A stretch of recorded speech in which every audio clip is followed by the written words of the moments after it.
প্রিয় দর্শক, আসসালামু আলাইকুম।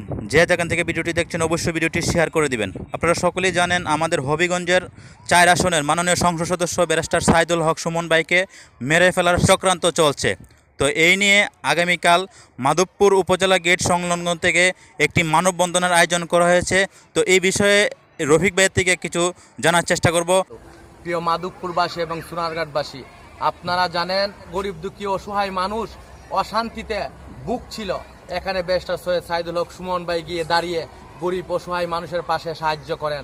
আপনারা জানেন এই বাংলাদেশে আপনারা যত সৎ, যত আদর্শবান নেতা জন্ম হয়েছিল সবাইকে এক এক করে মেরে ফেলে দেওয়া হয়েছে।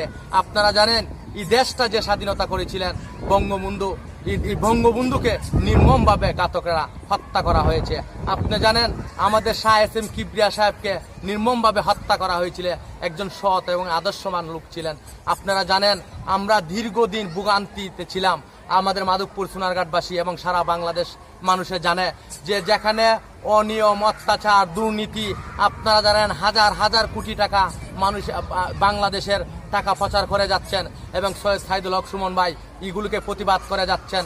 আপনারা জানেন যেখানে বন্যা যেখানে ক্ষতিগ্রস্ত মানুষ আছে এখানে গিয়ে তিনি দাঁড়িয়ে কথা বলেন, অসহায় মানুষের পাশে দাঁড়ান, বাগানবাসীর পক্ষে উনি কথা বলেন।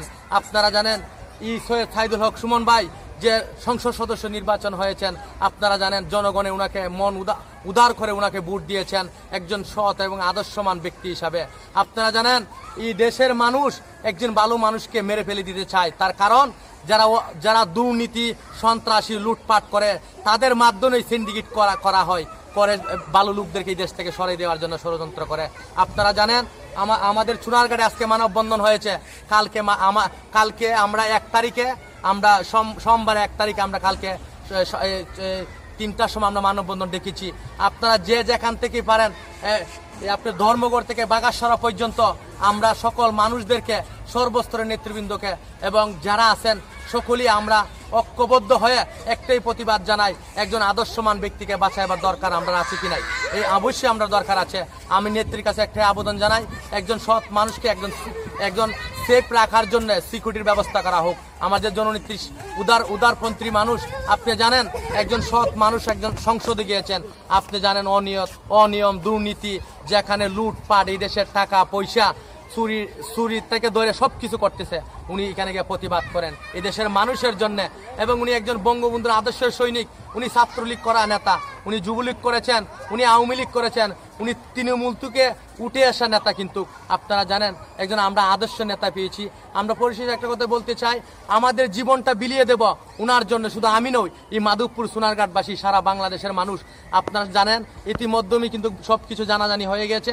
আমরা একটাই আশা যে গ্রুপে ওনাকে মারার জন্য ষড়যন্ত্র চালিয়ে যাচ্ছে, আমরা জানি নেত্রী এবং নেত্রী যে গোয়েন্দা সংস্থা রয়েছে ওনারা অবশ্যই তদন্তের মাধ্যমে যারা এইগুলো করতে যাচ্ছেন ওদেরকে বিচারের আওতায় আনা হবে। এটা আমার বিশ্বাস। জননেত্রী শেখ হাসিনা এই কাজগুলো উনি করতে পারবেন।